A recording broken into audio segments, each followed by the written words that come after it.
eleição no horizonte, também popularidade de Lula no horizonte. A situação, tudo fica mais caro para o governo, fica mais difícil, por óbvio, em função da popularidade em queda do governo Lula, popularidade que não reage do governo Lula. O parlamento comunica que estuda e por isso cria condições de desembarcar, deixar o barco de Lula. Estão no ministério, vão ficar o máximo que puderem, mas a eleição se imporá ali na frente e estão criando as condições textuais para dizer, não dá para ficar. Isso depende, esse movimento depende, eleição no horizonte depende do movimento da popularidade do presidente e também, me parece, da viabilidade, e a viabilidade que depende de Jair Bolsonaro, a viabilidade de Tarcísio de Freitas. A rapaziada tá louca para embarcar em Tarcísio de Freitas. Muito bem. De importante... eu falava sobre emendas parlamentares, né? A turma do governo presente prometendo acelerar a liberação de emendas até o fim de junho. Já começou essa liberação de emendas e acelerada até o fim de junho representaria 2 bilhões de reais. Isso é um elemento importante nessa crise. Essa crise é bode na sala, esticação de corda, criação de arestas por várias dessas razões. Uma delas é insatisfação com o pagamento das emendas. O governo prometeu algumas coisas, não cumpriu.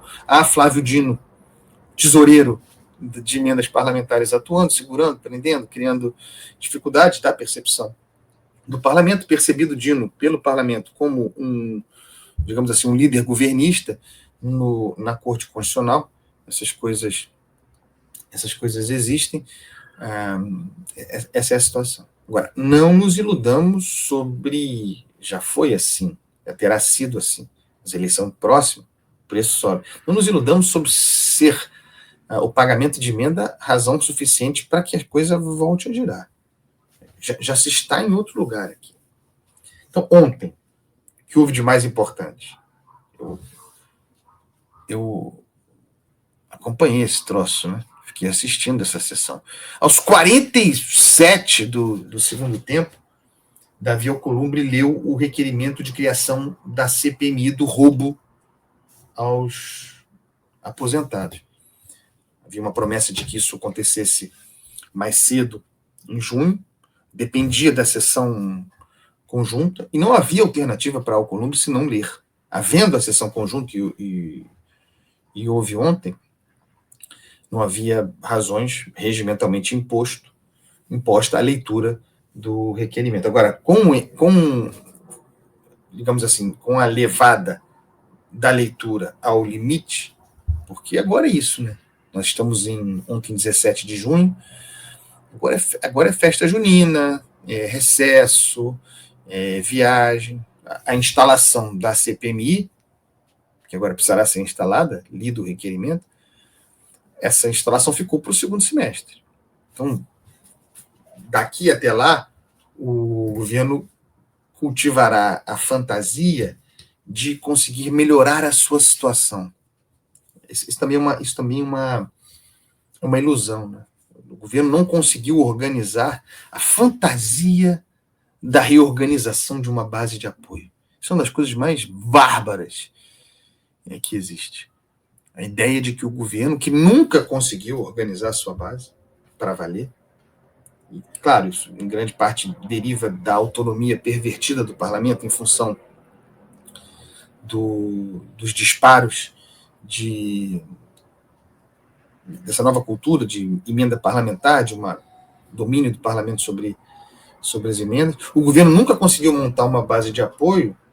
Impossível acreditar que reorganizará a sua base agora, considerando que a eleição já está no horizonte, considerando que a impopularidade de Lula é uma realidade, a que ele próprio Lula não está acostumado. Então, a fantasia do governo é essa, de que conseguirá reorganizar a sua base daqui até o segundo semestre, de modo a ter maior controle sobre a situação, especialmente sobre a CPMI. O que se sabe sobre essa comissão parlamentar mista de inquérito? Alcolumbre, porque caberia ao Senado indicar o presidente da comissão, Alcolumbre indicaria o governista, não é petista, mas é governista, Omar Aziz, que já, por exemplo, presidira a CPI da Covid. Então, Alcolumbre indicaria Omar Aziz para a presidência da comissão. É um governista. A relatoria, portanto, cabendo à Câmara, ficaria, supõe-se, a um oposicionista. Será alguém do PL, do partido de Bolsonaro? Aí os petistas estão dizendo, não, mas o Omar Aziz não é do PT. Ele pode ser governista, mas ele não é do PT. Vão dar relatoria para um deputado oposicionista do partido de Bolsonaro nessa CPMI. O Hugo Mota é daqueles que promete tudo a todo mundo. E quando faz isso, geralmente a solução é quem? Centrão, o chamado Centrão. Então, muito provavelmente, teremos um relator do chamado Centrão, de PP, Republicanos, União Brasil, um relator desse espaço que seja simpático, digamos assim, que seja governista, que seja de oposição, seja talvez próximo ao bolsonarismo, mas não seja um bolsonarismo. Esse é o cenário que se desenha. E aqui eu aproveito, porque há muitas desconfianças sobre o Hugo Mota, né? O presidente da Câmara, sobre o modo como ele procede.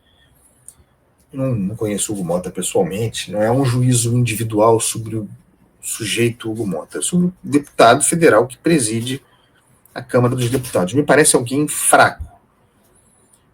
Você está dizendo que ele é despreparado para presidir a Câmara? Também me parece despreparado para presidir a Câmara, mas eu me falo fraco do ponto de vista de existência individual como político. Me parece muito dependente de apoios de outros políticos, deputados, senadores, que têm mais poder, muito mais poder, e há muito mais tempo assentados esses poderes do que ele. Então, a fraqueza de Hugo Mota é aguçada porque, ao mesmo tempo ele precisa, desesperadamente quer, não sei se conseguirá, criar uma identidade para si, repito, para si, não ele, Hugo Mota, para a sua presidência da Câmara. Fraco, precisa mostrar serviço, porque há uma percepção, e ela é geral, de que o parlamento, especialmente a Câmara, está paralisado. Então ele precisa mostrar serviço. É fraco. O perigo da combinação entre fraqueza e necessidade de produzir. Isso é um perigo.